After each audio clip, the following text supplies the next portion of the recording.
Amén. Dios les bendiga. Llegó el tono de emergencia, pero mire, y sobrevivió. Lo logró reconectar otra vez. Así que, gloria a Dios, gracias a Dios porque Él es bueno. Les recuerdo algo que hemos estado hablando durante estos meses, que es muy importante, que no tiene nada que ver con esta clase, pero sí tiene que ver con la vida que estamos viviendo. Yo escojo vivir por fe, yo elijo vivir por fe. No es una emoción, no es un rayo que te entra por la cabeza y Dios te capacita para eso. No, es que hemos escuchado el mensaje y yo elijo escoger vivir por fe.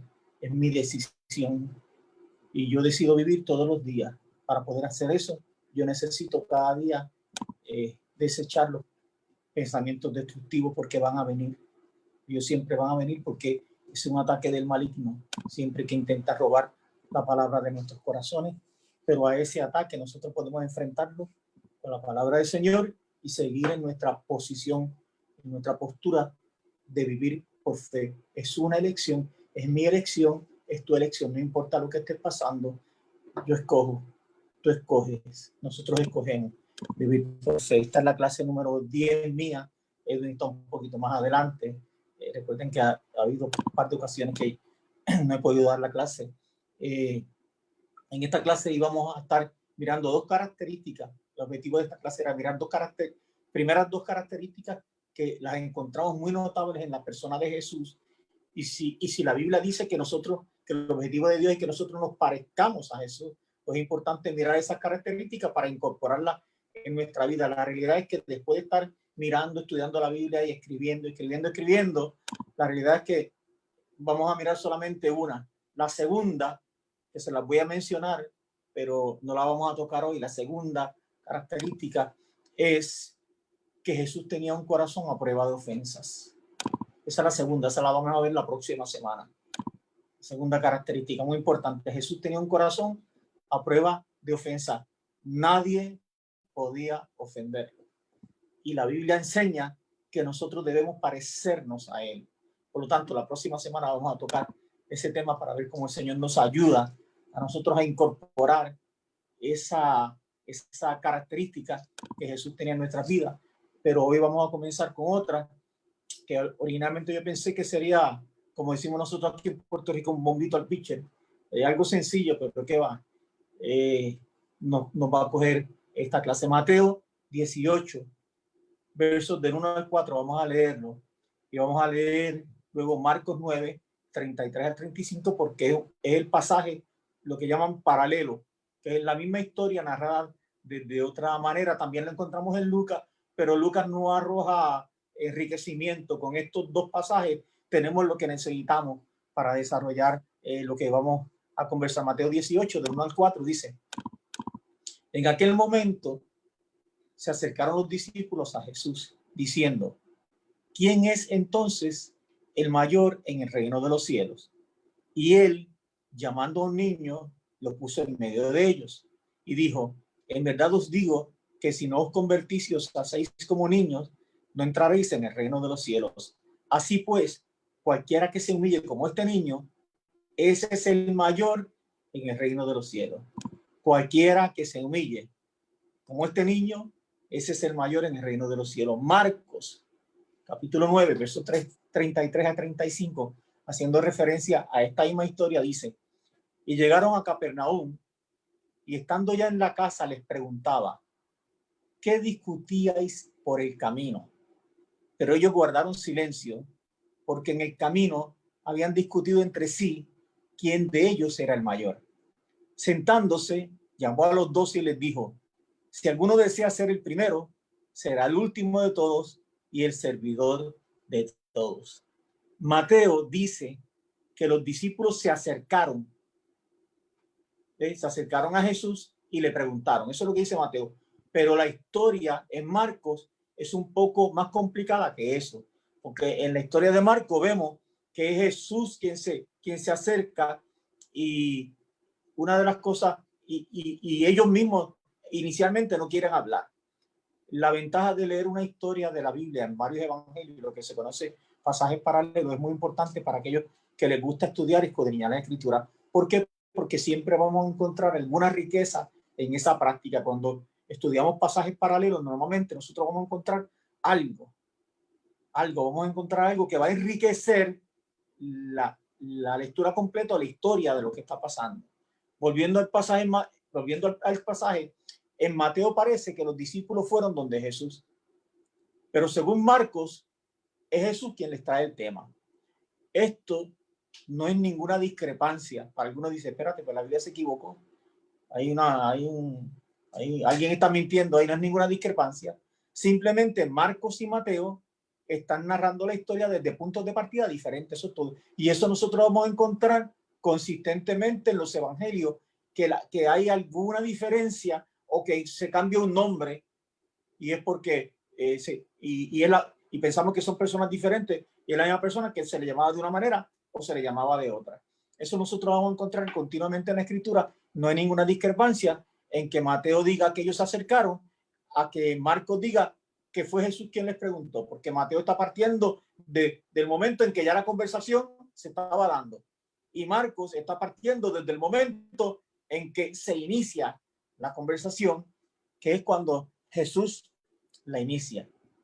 Bien, la pregunta de Jesús en Marcos 9:33, ¿qué discutíais por el camino?, implica que Jesús se separó de ellos en algún momento, cosa que no era extraña porque nosotros sabemos que Jesús sacaba tiempo para orar o sacaba tiempo simplemente para estar solo, que no quería estar con nadie. Eso era muy común en la vida de Jesús. Así que ellos van a dar un viaje a Capernaum, creo que era, y en ese viaje Jesús se separó de ellos.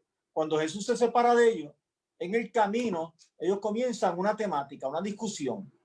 Es interesante porque si nosotros, no está aquí en la nota, pero si nosotros miramos, si usted mira el pasaje antes de Marcos 9:33, antes de Marcos 9:33, si usted decide mirar esos 5 versos que hay allí, usted va a encontrar que Jesús está hablando acerca de la muerte y de la resurrección en 3 días, que ellos no entendían, pero sí ellos parece que entendieron el tema muerte. Y cuando entendieron el tema muerte, la idea de que Jesús va a morir, parece ser que abrió la brecha para ellos decir, bueno, si Jesús muere, ¿quién va a ser el que se va a encargar de todo esto? ¿Quién es el más importante? ¿Quién es el mayor? Y de ahí sale el tema. El verso 34 nos muestra, de Marcos 9:34, nos muestra a nosotros que ellos guardaban silencio. O sea, Jesús les dice, hey muchachos, ¿de qué ustedes estaban hablando? Son 12. Se supone que digan, Señor, estamos hablando de esto. Pero yo me imagino ese cuadro de que todo el mundo se mira entre ellos y nadie dice absolutamente nada. Significa eso que ellos tenían conciencia que estuvieron hablando de un tema durante un buen rato, que no llegaron probablemente a ninguna conclusión, y que en adición ellos sabían que ese tema no debía de estar en la boca de ellos. Esa es la razón por la que ellos, cuando Jesús les pregunta, ellos se quedan callados, porque ellos tienen conciencia de que esa temática no era correcta. Y eso inclusive nos puede pasar a nosotros, y nos pasa a nosotros en momentos dados, que tenemos temáticas en nuestra boca que no son para nada correctas. Es aquí donde el Señor decide dar la enseñanza que es un poco más clara en Mateo. De hecho, ¿por qué Jesús le pregunta? La Biblia consistentemente nos muestra a nosotros, Jesús conocía el corazón de ellos. Nosotros vamos a encontrar cosas como esta. Y Jesús conocía los pensamientos de ellos y les dijo, Jesús conocía lo que había dentro de los seres humanos. Así que esa es la razón. Jesús no está con ellos, pero Jesús sabe lo que ellos estaban hablando por el camino. Y Jesús sabe que esa conversación no era buena. Y cuando los cuestiona, ellos también lo saben. Mientras no estaba Jesús, podían hablar del tema. Pero cuando Jesús está, se acabó el tema. Así que el tema más rico en Mateo, la conversación de los discípulos, es ¿cuál de ellos es el mayor o cuál de ellos es el más importante? Marcos dice, si alguno quiere ser el primero, y Mateo dice, el que quiera ser mayor. La realidad es que Jesús, cuando decide desarrollar el tema, Jesús no le da importancia a ser primero o ser mayor. De hecho, Jesús no contesta eso básicamente. Jesús no dice, pues cualquier persona que quiera ser el primero o que quiera ser mayor, le voy a decir la regla, son 7 cosas que usted tiene que hacer.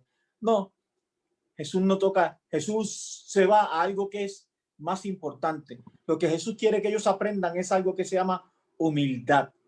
Y él pone un niño y dice, cualquiera que se humille. La palabra humillar ahí significa bajarse, bajarse. De hecho, la palabra humillar significa bajarse hasta el nivel de la tierra.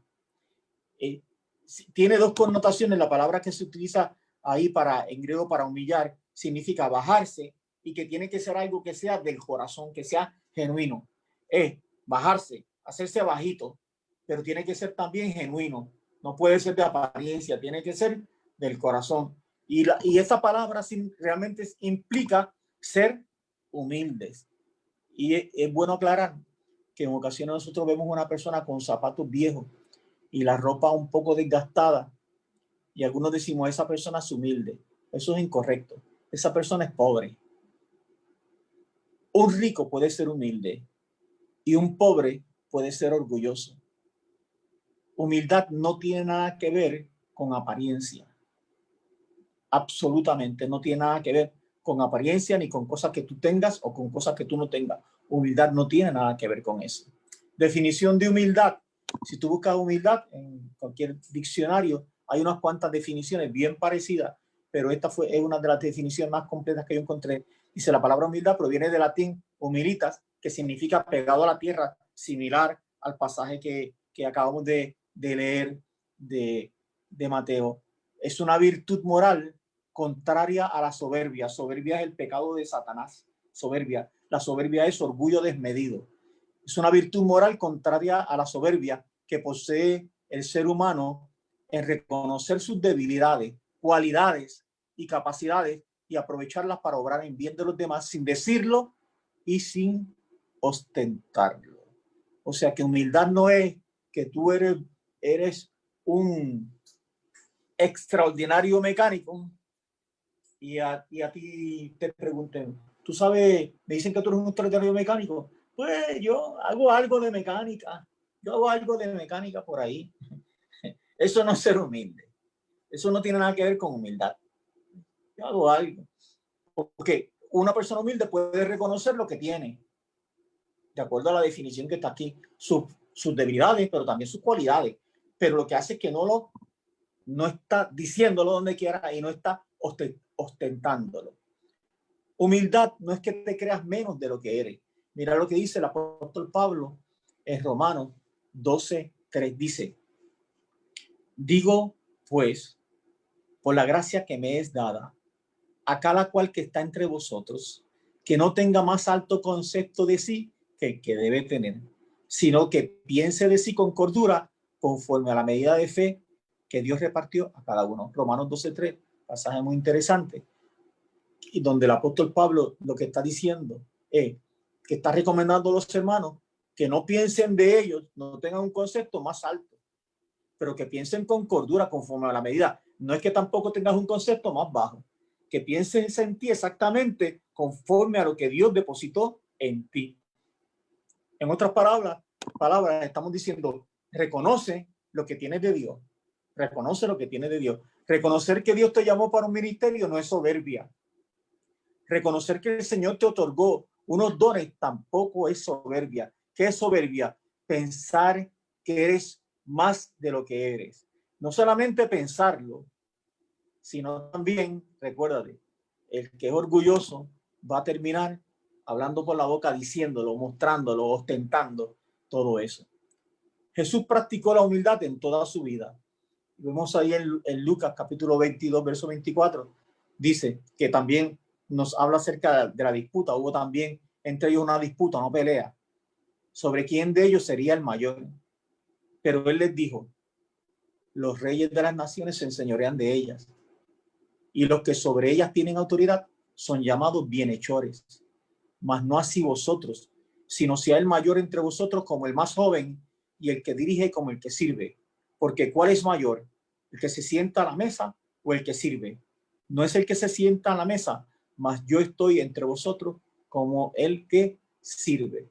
Jesús está entre ellos están sentados a la mesa y Jesús les está sirviendo. Jesús vuelve a tocar este tema que está diciendo aquí Lucas 22, que ellos estaban hablando del tema. Que no solamente que estuvieron hablando del tema, que tuvieron una disputa, una pelea, una contienda. O sea, no fue que, ¿qué tú opinas acerca de esto? No. Eso no fue lo que ocurrió. Es que probablemente alzaron la voz, etcétera, se molestaron, se enojaron. Y entonces él les explica cómo funcionan los reyes de las naciones y los que tienen autoridad, cómo ellos funcionan. Pero dice, pero entre ustedes, en su reino, en el reino de los cielos, no se funciona de esa manera. En el reino de los cielos se funciona al revés. Él es el mayor, Jesús es el mayor, ellos son los siervos, ellos son menores, ellos están sentados a la mesa y Jesús les está sirviendo a ellos. Y eso hace grande a Jesús, porque Él los está sirviendo a ellos. Juan 13:3, otro pasaje interesante. Sabiendo Jesús que el Padre le había dado todas las cosas en las manos y que había salido de Dios y a Dios iba, se levantó de la cena y se quitó su manto y tomando una toalla se la ciñó. Luego puso agua en un lebrillo y comenzó a lavar los pies de los discípulos y a enjugarlos con la toalla con que estaba ceñido. Esto era una costumbre que en esta tierra ellos tenían. Normalmente la costumbre era que una persona llegaba a la casa de alguien y cuando llegaba los siervos de la casa sacaban una poncherita de agua, la sacaban con una toalla y se la llevaban al visitante y normalmente podían darse dos cosas, que el visitante mismo comenzara a lavar sus pies o que el siervo le ayudara al visitante a lavar los pies. Pero no era una actividad que hacía el señor de la casa al visitante, no era de esa manera. Y jamás en la vida era que el visitante le lavaba los pies a los siervos. En todo caso es contrario, los siervos le lavan los pies al señor de la casa.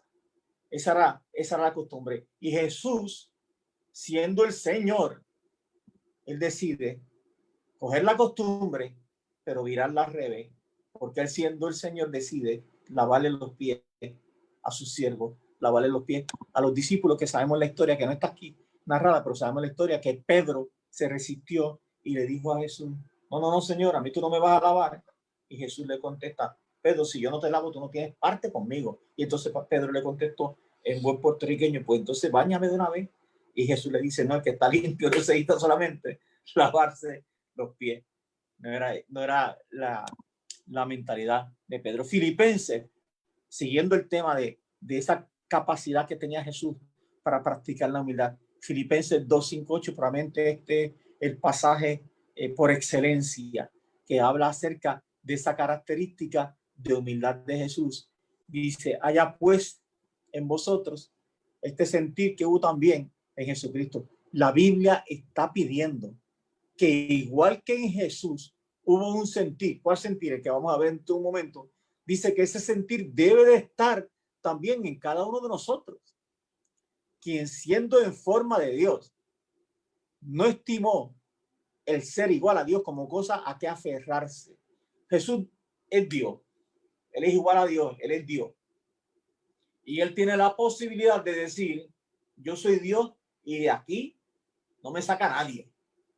Pero la Biblia está diciendo que se despojó a sí mismo, que tomó la forma de siervo. Siendo Dios, decide de dejar de ser Dios por un momento, vamos a decir, sigue siendo Dios todo el tiempo. Recuerden, Jesús era Dios. Estamos jugando con las palabras. Se despoja a sí mismo, toma la forma de siervo, se hace semejante a los hombres, más aún hallándose en la condición de hombre, se humilló a sí mismo, haciéndose obediente hasta la muerte y muerte de cruz. Cuando la Biblia dice que se despojó a sí mismo, la idea de ese pasaje es que Jesús renunció a ciertos atributos que él tenía. Por ejemplo, él sigue siendo Dios, pero cuando Jesús se mete en un cuerpo como el tuyo, como el mío, Jesús pierde la omnipresencia. Él no puede estar en todos sitios al mismo tiempo. Él no puede estar. O sea, hay características de Jesús que él las pierde y que adquiere otras como hombre que como Dios no tiene. Por ejemplo, cansancio, sueño, hambre. No conocía el dolor, físico, no lo conocía. No conocía el miedo físico, no lo conocía. Pero él ora y dice, Padre, pasa de mí esta copa, pero que no se haga mi voluntad. Él sabe lo que tiene que enfrentar físicamente. Así que humillarse a sí mismo, haciéndose obediente hasta la muerte de cruz. Jesús renunció a todo lo grande que era él, simplemente por amor a nosotros, mostrando una característica que se llama humildad. Y la Biblia está diciendo que ese sentir que hubo en él debe estar en nosotros. Pero volviendo a Mateo, el texto de Mateo lo que nos dice es que Jesús dice, ustedes quieren ser grandes en mi reino. Si ustedes quieren ser grandes en mi reino, ustedes lo que tienen que hacer es practiquen humildad. Si quieren ser grandes, practiquen humildad. Si ustedes no practican humildad, ustedes no pueden ser grandes. Es imposible que lo sean. Practiquen humildad. No se enseñoreen de la gente. No lo practiquen, no lo hagan. No hagan eso. Ahora bien, cuando Jesús se despoja, no es que Jesús deja de reconocer quién es él. Es que por un tiempo él renuncia a ciertos atributos, como expliqué, para cumplir su destino.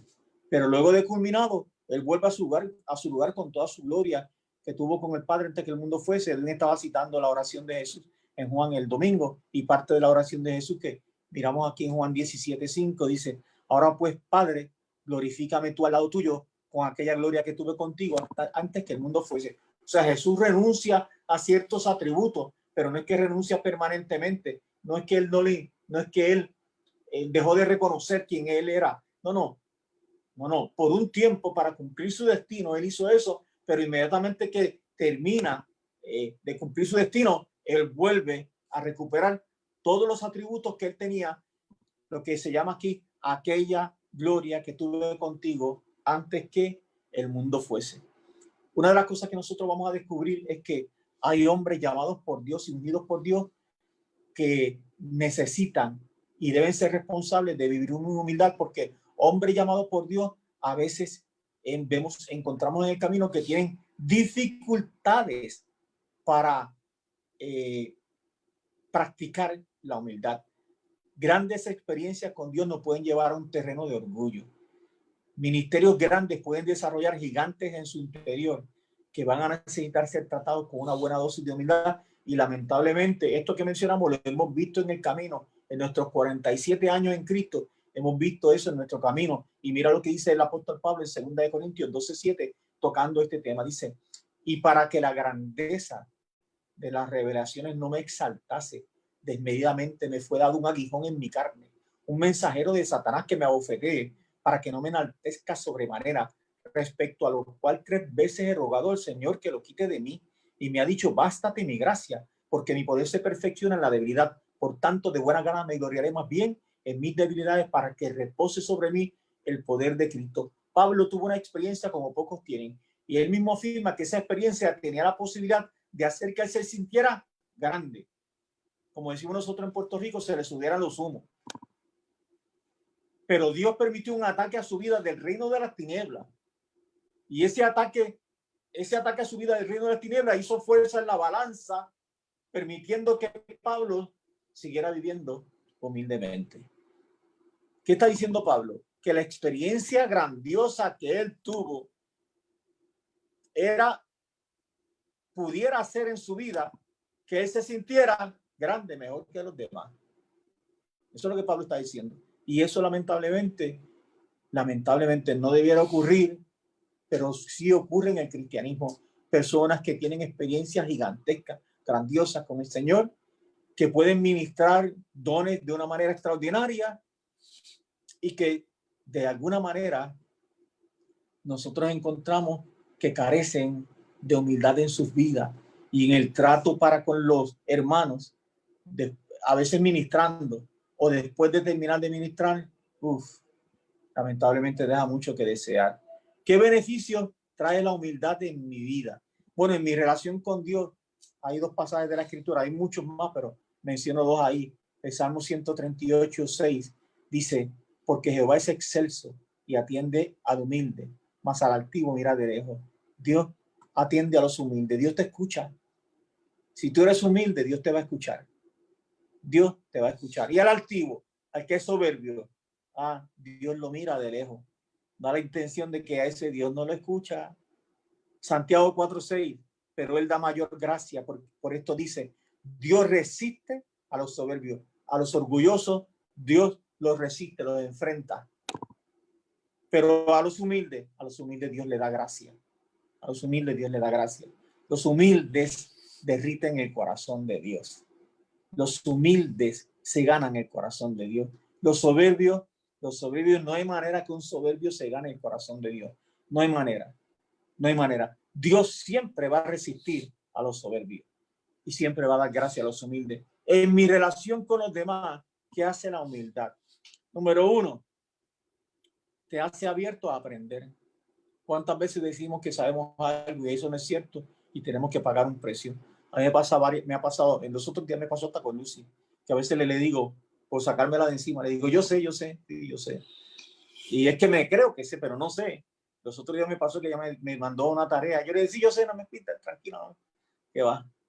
Tuve que dar 2 viajes al edificio porque yo sabía que al final yo no sabía nada. No sabía nada. Yo creía que yo sabía. Así que la humildad nos prepara a nosotros, nos capacita a nosotros para estar dispuestos a aprender. De hecho, es una característica que tienen los niños. Tú coges un niño de 10 años y tú le quieres enseñar cualquier cosa. Y el niño presupone que tú sabes más que él. Pero tú coges otro adulto, como tú, y tú quieres enseñarle algo, y el adulto puede ser que vire la cara y dice que viene a enseñarme a mí.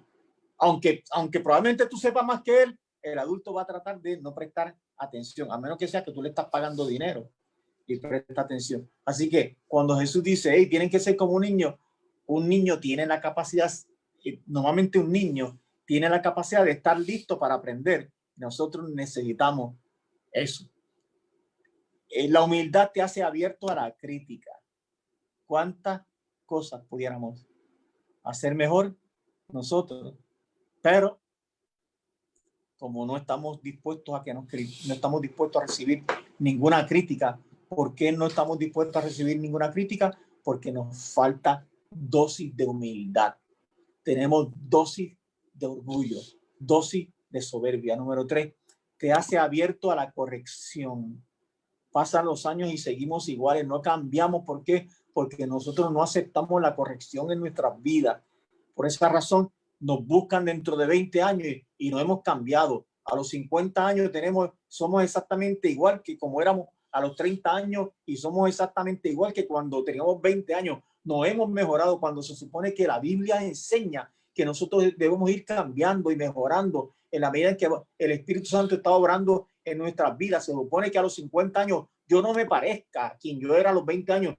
No solamente que seamos peores, se supone que seamos mejores. Algunos de nosotros a los 50 años somos peores que cuando teníamos 20 años. No aceptamos la corrección en nuestras vidas. La humildad nos ayuda a asumir responsabilidad. ¿Se acuerdan el pasaje famoso de Éxodo capítulo 32, 24, cuando Moisés baja y le pregunta a Aarón por el becerro de oro, el famoso becerro de oro? La famosa contestación que le dio a Aarón, que da risa. Esta es la contestación de Aarón a Moisés. Y yo le respondí, ¿quién tiene oro? Apartarlo. Eso es, Aarón le está diciendo a Moisés, pues ellos querían algo y yo les dije, ¿quién tiene oro? Pues aparten el oro y me lo dieron. Lo eché en el fuego y salió este becerro. Y sabemos que esa no es la historia. Aarón era un artífice. Aarón trabajaba a oro. Era un experto en eso. Aarón lo construyó, pero le faltó mucha humildad. Le faltó para poder reconocer que lo había hecho mal. Él no quiso reconocer que lo había hecho mal. Algunos ejemplos bíblicos de este tema de orgullo y humildad. 1 Samuel 15:16. Vamos a leer rapidito estos pasajes para hacer algunos comentarios. Dice, entonces, esta es la historia después que Dios levanta a Saúl como rey y Saúl obtiene varias victorias, pero después en el capítulo 15 ya comienza la debacle de Saúl. Este es el momento en que Dios decide que se acabó el tiempo de Saúl de ser rey y que Dios ha buscado a alguien conforme a su corazón, que es David. Entonces dijo Samuel a Saúl: déjame declararte lo que Jehová me ha dicho esta noche. Y él le respondió: y dijo Samuel: aunque eras pequeño en tus propios ojos, no has sido hecho jefe de las tribus de Israel, y Jehová te ha ungido por rey sobre Israel. Miren lo que dice: aunque eras pequeño en tus propios ojos. Eso pareciera ser que tiene que ver con humildad, pero eso no necesariamente es humildad, como voy a mencionar después. Sigue diciendo el texto: y Jehová te envió en misión y dijo: ve y destruye a los pecadores de Amalek y hazle guerra hasta que los acabes. ¿Por qué pues no has oído la voz de Jehová, sino que vuelto al botín has hecho lo malo ante los ojos de Jehová? Y Saúl respondió a Samuel. O sea, el profeta le recrimina que él falló a la palabra de Dios. Y miren lo que el rey contesta: antes bien he obedecido la voz de Jehová. Como quien dice: que tú me estás diciendo, si yo he sido obediente, lo hice bien y fui a la misión que Jehová me envió. He traído a Gad, rey de Amalek, y he destruido a los amalecitas. Yo hice las cosas bien.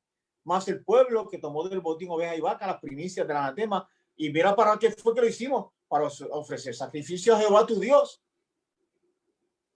Saúl está reconociendo que lo hizo mal. Para nada. Ante la recriminación del profeta, que el profeta viene porque Dios está molesto y Dios lo envía al profeta y le da una palabra. Él está diciendo, como quien dice: el profeta se equivocó y Dios también se equivocó, porque yo hice todas las cosas bien. Y lo que a los animalitos que hay ahí es para ofrecérselos al Dios tuyo. Y Samuel dijo: se complace Jehová tanto en los holocaustos y víctimas como en que se obedezca a las palabras de Jehová. Esa es una contestación bien dura, porque él está ofreciendo supuestamente holocaustos y víctimas, porque eso es lo importante. Y el profeta le está diciendo: eso no tiene importancia. Lo que tiene importancia es que se obedezca a lo que Dios dijo. Y ya eso son palabras fuertes, muy fuertísimas para ellos. Ciertamente el obedecer es mejor que los sacrificios, y el prestar atención que la grosura de los carneros, porque como pecado de adivinación en la rebelión. Y ya esas son palabras todavía más duras todavía, cuando meten el tema de adivinación, que para ellos eso es buscar a los muertos. Eso era un pecado en Israel conocido, y como ídolos, idolatría y la obstinación. Dos comparaciones que le hace el profeta Samuel a Saúl, que literalmente son palabras mayores. Por cuanto tú desechaste la palabra de Jehová, él también te ha desechado para que no seas rey. Ahí se acabó el asunto, ya, porque ya eso son palabras mayores. Ya no solamente le está diciendo: tú desobedeciste, te quieres ir por la libre, te quieres decir que tú no hiciste nada, y él lo confronta con lo que él hizo y le está diciendo que lo que él hizo es como los pecados más terribles en Israel, que es como adivinación, que es como idolatría, como ídolos, es todo eso. Y entonces le dice: y Dios te desechó, se acabó, este asunto se acabó, ya tú no vas a seguir siendo rey. Entonces Saúl dijo a Samuel: yo he pecado. Ahí como que reacciona cuando dice: no, ya se acabó tu reinado, se acabó. Ahí como que él reacciona: yo he pecado, pues he quebrantado el mandamiento de Jehová y tus palabras, porque temía al pueblo y consentía la voz de ellos. Ahorita decía que no había hecho nada, ahora está admitiendo que lo hizo, y está admitiendo la razón, y dice que la razón era porque él tenía miedo. Perdona pues ahora mi pecado. Y le pide: vuelve conmigo para que adore a Jehová. Vuelve conmigo para que adore a Jehová es una agenda que tiene Saúl. Samuel respondió a Saúl: no volveré contigo, porque desechaste la palabra de Jehová, y Jehová te ha desechado para que no seas rey sobre Israel. Eso es así. Y entonces,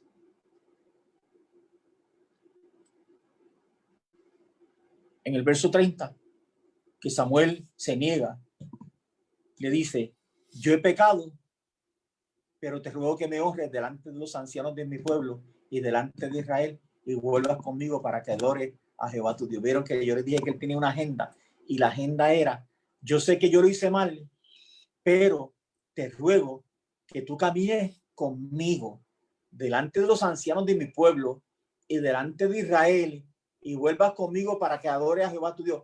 ¿Qué le interesaba a Saúl? A Saúl le interesaba mantener la apariencia. Eso es lo que quería Saúl. Es interesante porque Saúl, cuando el profeta le dice: porque tú eras pequeño ante tus ojos. ¿Por qué le dice eso? Le voy a explicar. Saúl era de la tribu de Benjamín. usted estudie la Biblia a ver si de la tribu de Benjamín salió algo. Nunca. De la tribu de Benjamín y el hermano pequeño de José, que José lo bendijo, pero a la hora de la verdad, de Benjamín nunca salió nada. De Benjamín no salían hombres de Dios extraordinarios, no gigantescos. No, eso no salían de Benjamín. ¿Sí? No salían. Y entonces lo escogen a él. Y es interesante que el día que lo escogen a él, que lo van a poner como rey, dice la Biblia que Saúl no aparecía. Y dice que le preguntaron a Dios, Dios, ¿dónde está Saúl? Y que Dios les dijo que Saúl estaba escondido en el bagaje y fueron y lo buscaron porque no le quería dar la cara al pueblo. Y eso pareciera humildad, pero no es humildad. Eso era vergüenza. Una persona puede sentir vergüenza y no ser humilde. Nosotros podemos confundir. Eso era lo que sentía Saúl. Pero después que probó el poder, después que Saúl probó el poder, entonces sí que no había nadie que se lo pudiera quitar. Y eso es lo que ocurre aquí cuando él está diciendo a Samuel, al profeta, le dice, yo quiero que camines conmigo, camina conmigo. Y de hecho Samuel lo complació, caminó con él en ese tramo, porque él lo que quería era mantener la imagen, mantener la apariencia ante los ancianos, que él seguía siendo el rey. Ahora bien, hay otra historia que hace contraparte a esta, 2 Samuel 12:1. Esta es la historia de David. Después que David falla, después que David peca. 2 Samuel 12:1, Jehová envió a Natán a David y viniendo a él le dijo, había 2 hombres en una ciudad, el uno rico y el otro pobre. El rico tenía numerosas ovejas y vacas, pero el pobre no tenía más que una sola corderita que le había comprado y criado y que había crecido con él y con sus hijos juntamente, comiendo de su bocado y bebiendo de su vaso y durmiendo en su seno, y la tenía como una hija. Y vino uno de camino al hombre rico y este no quiso tomar de sus ovejas y de sus vacas para guisar para el caminante que había venido a él, sino que tomó la oveja de aquel hombre pobre y la preparó para aquel que había venido a él. Entonces se encendió el furor de David en gran manera contra aquel hombre y dijo a Natán, vive Jehová, que el que tal hizo es digno de muerte y debe pagar la cordera con 4 tantos porque hizo tal cosa y no tuvo misericordia. Entonces dijo Natán a David, tú eres aquel hombre. Así ha dicho Jehová, Dios de Israel. Yo te ungí por rey sobre Israel y te libré de la mano de Saúl y te di la casa de tu señor y las mujeres de tu señor en tu seno. Además te di la casa de Israel y de Judá. Y si esto fuera poco, te habría añadido mucho más. ¿Por qué pues tuviste en poco la palabra de Jehová, haciendo lo malo delante de sus ojos? A Urías te heriste a espada y tomaste por mujer a su mujer y a él lo mataste con la espada de los hijos de Amón. Está la historia de David, totalmente diferente a la de Saúl. Si nosotros miramos humanamente y comparamos lo que Saúl hizo comparado con lo que David hizo, nosotros tenemos que admitir humanamente, ante los ojos sociales, ante los ojos de nosotros los hombres que juzgamos, yo tendría que decir que a mí me parece que lo que David hizo fue mucho más terrible que lo que hizo Saúl. Sin embargo, a Saúl lo sacaron del reino y a David no lo sacaron del reino. Entonces David dijo a Natán, pequé contra Jehová. Y Natán dijo a David, también Jehová ha remitido tu pecado, no morirás. Hace mucho tiempo, en algún momento, en varias ocasiones yo he hablado, que no está aquí, olvidé lamentablemente escribirlo. Hablé acerca de la diferencia entre pecar por rebelión y pecar por debilidad. Son pecados bien diferentes. Pecar por rebelión tiene una intención, significa que yo sé lo que tengo que hacer, tengo la fuerza como para decirlo, pero no quiero hacerlo, como quiera. Es como cuando tú le dices a un nene, papi, el nene cogió el control del aire acondicionado y tú le dices, pon el control del aire acondicionado allí, y el nene te dice, no lo voy a poner, ponlo allí porque si no lo pones allí, te la va a ver conmigo. ¿Y qué? ¿Y qué? Eso es rebelión. Pecado por debilidad es que tú le has dicho al nene que no coja el control y en ese momento cogió el control y se le cayó. Él no tenía la intención que se cayera, pero se le cayó. Lo cogió, un acto de desobediencia por debilidad. Cuando nosotros miramos las historias de David y la historia de Saúl, nosotros descubrimos que el pecado de David de Saúl fue un pecado de rebelión y el pecado de David fue un pecado de debilidad. Por eso Saúl, cuando viene el profeta y le dice, lo primero que intenta Saúl es zapatearse. No, yo estoy bien. No, yo obedecí. Yo hice todo lo que era. Lo que sobró por ahí es unos animales que estoy preservando ahí para adorar al Dios tuyo. Todo está bien. Esa es la actitud de Saúl. La actitud de David, tan pronto David es confrontado, David se humilla. Probablemente, quién sabe si antes que viniese el profeta, David estaba lidiando. En los días y en las noches, David estaba lidiando con esa culpa que él tenía por dentro. ¿Por qué razón? Porque David era un hombre que amaba a Dios. David era un hombre que tenía una relación con Dios. Y cuando nosotros leemos el Salmo 51, él mismo, cuando él dice, devuélveme el gozo de la salvación, él sabe que tan pronto él hizo lo que hizo, él perdió algo demasiado preciado que él tenía toda su vida, que le acompañaba desde que era un muchacho, y él lo perdió y él estaba luchando por recuperarlo. El Salmo 51, que es la respuesta de David a este pasaje que estamos leyendo, usted lo puede leer con calma y allí ver el corazón de un hombre que literalmente desgarra su corazón delante de Dios para poder recuperar algo que él perdió y que para su vida era demasiado precioso, porque David era un adorador que tenía una relación con Dios y la perdió, pero se dio a la tarea de volverla a recuperar. Y por esa razón, cuando el profeta lo confronta, David humildemente se humilla, reconoce su pecado. La Biblia dice que es un hombre conforme al corazón de Dios. La diferencia que vemos en estos pasajes es bien grande. Para todos los efectos, Saúl llegó a palacio y la vida seguía igual. Llegó acompañado de Samuel y la vida seguía igual. Él seguía siendo el rey. Sin embargo, en palacio, en la historia de David, estaba ocurriendo algo diferente. El hijo de David estaba gravemente enfermo y en una semana murió. Y David, como hemos dicho en varias ocasiones, David nunca tuvo problema con Dios. David nunca cuestionó a Dios. David nunca peleó con Dios. David nunca mostró una pizca de rebelión contra Dios en todas las cosas que le pasaron. Podríamos concluir que un hombre conforme al corazón de Dios es un hombre que acepta la corrección en su vida y que está dispuesto a humillarse, que está dispuesto a vivir en humildad. Humildad es una característica que la Biblia dice que a toda persona que quiera ser grande en el reino de los cielos es imposible que sea grande si no la tiene. Dios te bendiga. Y tal, somos todos tuyos.